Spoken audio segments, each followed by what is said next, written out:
Merci madame. La parole est à monsieur Stéphane Claireau. Merci Monsieur le Président. Ma question s'adresse à Monsieur le ministre des Affaires étrangères. Elle concerne les accords de coordination en matière de sécurité sociale entre la France et le Canada.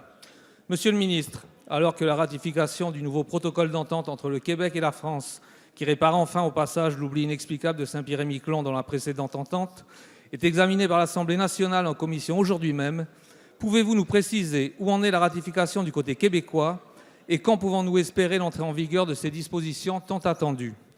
Toujours à ce sujet, pouvez-vous nous préciser, Monsieur le ministre, les conditions et les délais de mise en œuvre de l'aide exceptionnelle annoncée par Monsieur le Premier ministre lors de sa visite dans l'archipel en octobre dernier, concernant la prise en charge par l'État des frais de scolarité, de sécurité sociale déboursés par les étudiants de Saint-Pierre-et-Miquelon au Québec pour l'année scolaire universitaire 2016-2017, en l'attente de l'entrée en vigueur de l'entente précitée. Par ailleurs, compte tenu de la proximité de nos îles avec les provinces atlantiques canadiennes voisines, je renouvelle ici la demande déjà formulée auprès de Madame la ministre des Affaires sociales et de la Santé, par la Caisse de prévoyance sociale de Saint-Pierre-et-Miquelon et par moi-même, pour que la France entame des discussions et signe, à l'instar de ce qui existe pour le Québec, des ententes en matière de sécurité sociale avec les provinces de la Nouvelle-Écosse, du Nouveau-Brunswick et de Terre-Neuve et Labrador. Enfin, l'accord de sécurité sociale France-Canada, que vous avez vous-même signé en mai 2013, Monsieur le ministre, est ratifié par la France depuis décembre 2015. Pourtant, le CLES indique que les dispositions essentielles de cet accord fédéral, notamment en matière de droit à la retraite, ne sont toujours pas en vigueur à la date d'aujourd'hui.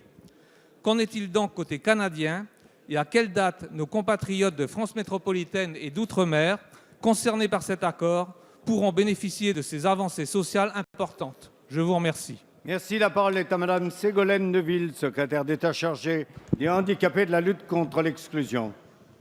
Merci Monsieur le Président, Mesdames et Messieurs les députés, Monsieur le député Stéphane Claireau. Je vous prie tout d'abord de bien vouloir excuser Marisol Touraine, la ministre des Affaires sociales et de la Santé, qui est actuellement au Sénat pour la discussion du PLFSS pour 2017. Les avenants aux accords de la sécurité sociale signés avec le Québec en avril dernier ont déjà été ratifiés par le Parlement québécois.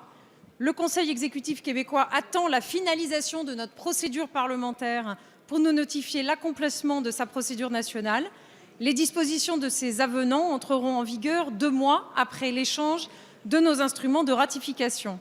Il importe que le projet de loi autorisant la ratification de ces avenants en cours d'examen soit adopté au plus vite. Le souhait du gouvernement est que ces 2 avenants entrent en vigueur aussi vite que possible et en tout état de cause avant la prochaine rentrée scolaire. Pour la rentrée 2016-2017, je veux vous confirmer que l'aide exceptionnelle annoncée par le Premier ministre est en cours de mise en œuvre. Concernant l'accord de sécurité sociale avec le Canada, signé le 14 mars 2013, la France est en attente de la notification de la procédure de ratification par le gouvernement canadien. La France a ratifié cet accord par la loi du 21 décembre 2015 autorisant son approbation.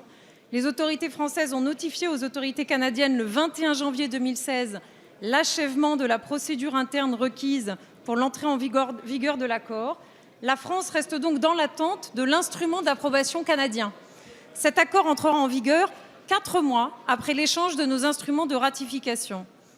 Enfin, même si de telles discussions prennent du temps, la ministre des Affaires sociales et de la Santé est favorable à la conclusion d'accords de sécurité sociale pour renforcer la protection de nos concitoyens partout dans le monde, y compris avec la Nouvelle-Écosse, le Nouveau-Brunswick et Terre-Neuve et Labrador. Merci.